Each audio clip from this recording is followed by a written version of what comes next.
നമസ്കാരം. സംസ്ഥാനത്ത് നിയമസഭാ തെരഞ്ഞെടുപ്പിന് മുന്നോടിയായി മിഷൻ 2026 ആദ്യം പ്രഖ്യാപിച്ചത് NDA ആണ്. രാജീവ് ചന്ദ്രശേഖറിൻ്റെ നേതൃത്വത്തിലുള്ള BJP ടീം നേരത്തെ തന്നെ ഈ തദ്ദേശ തെരഞ്ഞെടുപ്പ് കഴിഞ്ഞയുടൻ തന്നെ അതിൻ്റെ അടുത്ത ദിവസം തന്നെ മിഷൻ 2026 ആരംഭിച്ചിരിക്കുന്നു എന്ന് പറഞ്ഞ് നിയമസഭാ തെരഞ്ഞെടുപ്പുമായിട്ടുള്ള മുന്നൊരുക്കങ്ങളിലേക്ക് കടന്നിരുന്നു. നേരത്തെ സ്ഥാനാർത്ഥികളെ ഉൾപ്പെടെ പ്രഖ്യാപിച്ച് ഈ നിയമസഭാ തെരഞ്ഞെടുപ്പിൽ വളരെ വലിയ മുന്നേറ്റം ഉണ്ടാക്കാനുള്ള പ്രചരണം നടത്തും എന്ന് BJP നേരത്തെ അറിയിച്ചിരുന്നതാണ്. തൊട്ടു പിന്നാലെ കോൺഗ്രസും ഇത്തരത്തിലുള്ള ഒരു മിഷനുമായി വന്നിരുന്നു. മിഷൻ 2026 എന്ന് തന്നെയാണ് കോൺഗ്രസും അതിന് പേരിട്ടിരിക്കുന്നത്. അതിൻ്റെ ഭാഗമായിട്ടുള്ള കൂടിയാലോചനകൾ നടക്കുന്നുണ്ട്. അതോടൊപ്പം തന്നെ ഈ UDFൻ്റെ വിജയ സാധ്യതകളെക്കുറിച്ചെല്ലാം അവർ സർവേ നടത്തിയിരുന്നു. ആ സർവേയുടെ അടിസ്ഥാനത്തിൽ സ്ഥാനാർത്ഥി നിർണയം നടത്തും എന്നതുമായി ബന്ധപ്പെട്ടൊക്കെ ചർച്ചകൾ UDFിലും പുരോഗമിക്കുകയാണ്. ഈ സമയത്ത് പിണറായി വിജയൻ സർക്കാരും ഒരു മിഷൻ പ്രഖ്യാപിക്കുകയാണ്. ആ മിഷൻ 110 എന്നതാണ് LDFൻ്റെ ഒരു ദൗത്യമായി നിയമസഭാ തെരഞ്ഞെടുപ്പിന് ഇപ്പോൾ പ്രഖ്യാപിക്കുന്നത്. അതായത് ഭരണവിരുദ്ധ വികാരമുണ്ട് എന്ന് LDFന് ശക്തമായി ബോധ്യപ്പെട്ടിട്ടുണ്ട്.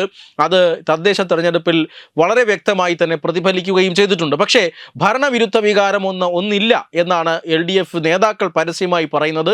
മാത്രമല്ല തദ്ദേശ തെരഞ്ഞെടുപ്പ് അതൊരു മറ്റൊരു പാറ്റേൺ ആണ്. ആ പാറ്റേൺ ആയിരിക്കില്ല നിയമസഭാ തെരഞ്ഞെടുപ്പിൽ ഉണ്ടാവുക.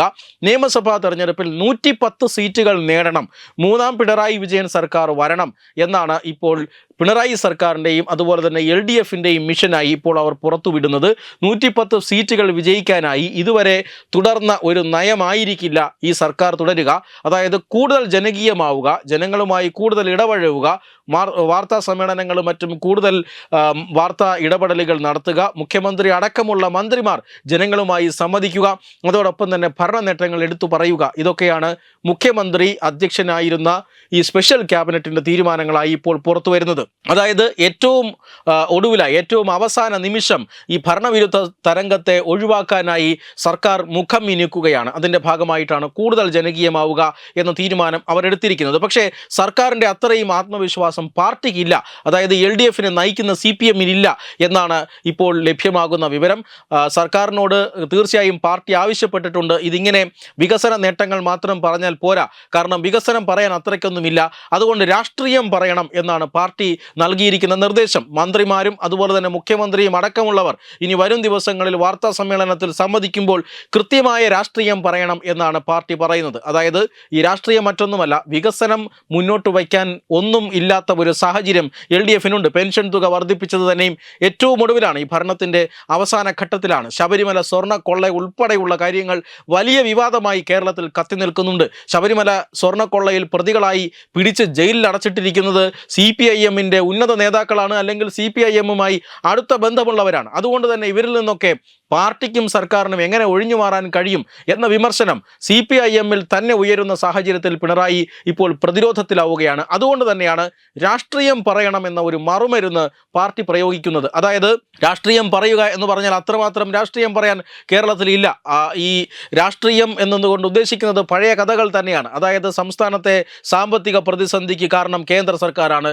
കേന്ദ്രം സാമ്പത്തികമായി ഉപരോധം പ്രഖ്യാപിച്ചിരിക്കുന്നു. പിണറായി വിജയൻ സർക്കാർ ഈ വികസനത്തിൻ്റെ പടവുകൾ കയറുന്നത് തടയാനായി BJP നേതാക്കൾ ഇടപെട്ടുകൊണ്ട് ഇവിടുത്തെ സാമ്പത്തികമായ ഒരു അസമത്വം സൃഷ്ടിച്ചിരിക്കുന്നു, സർക്കാരിനെ സാമ്പത്തികമായി ഞെരുക്കുന്നു.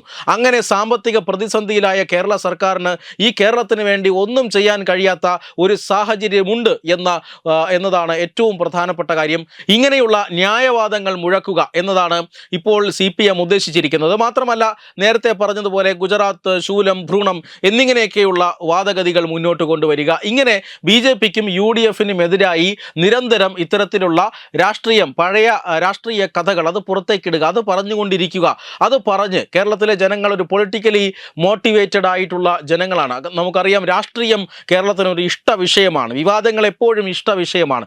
അതുകൊണ്ട് തന്നെ UDFനെയും BJPയെയും വികസനം പറയുന്ന BJPയെയും ഇത്തരത്തിലുള്ള രാഷ്ട്രീയ കഥകൾ കൊണ്ട് തളച്ചിടുക എന്നതാണ് CPMൻ്റെ തന്ത്രം. പക്ഷേ ഈ അവസാന സമയത്ത് ഭരണവിരുദ്ധ വികാരം കൃത്യമായി പ്രതിഫലിച്ചിരിക്കുന്ന ഈ സമയത്ത് എങ്ങനെ എങ്ങനെയാണ് രാഷ്ട്രീയം പറഞ്ഞുകൊണ്ട് ഇങ്ങനെ പറഞ്ഞ് പഴകിയ കഥകൾ വീണ്ടും കേരളത്തിൻ്റെ രാഷ്ട്രീയ മണ്ഡലത്തിൽ ആവർത്തിച്ചുകൊണ്ടൊരു നിയമസഭാ തെരഞ്ഞെടുപ്പ് വിജയിക്കുക, ഈ പറയുന്ന 110 സീറ്റ് പോയിട്ട് ഈ വിജയിച്ചു വരാൻ ആവശ്യമായ കേവല ഭൂരിപക്ഷമെങ്കിലും എങ്ങനെ നേടും എന്ന ചോദ്യം അതിപ്പോൾ പാർട്ടി നേതാക്കളും പ്രവർത്തകരും തന്നെ ഉയർത്തുന്നുണ്ട്.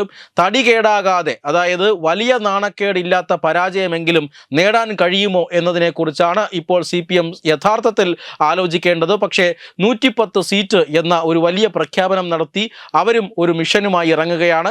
പക്ഷേ വികസനം പറഞ്ഞുകൊണ്ടല്ല, രാഷ്ട്രീയ കഥകൾ പറഞ്ഞുകൊണ്ട്, പറഞ്ഞു പഴകിയ രാഷ്ട്രീയ കഥകൾ പറഞ്ഞുകൊണ്ട് ഞങ്ങൾ ഇനിയും വരും എന്ന പ്രഖ്യാപനമാണ് ഇടതുമുന്നണി ഈ ഘട്ടത്തിൽ നടത്തുന്നത്.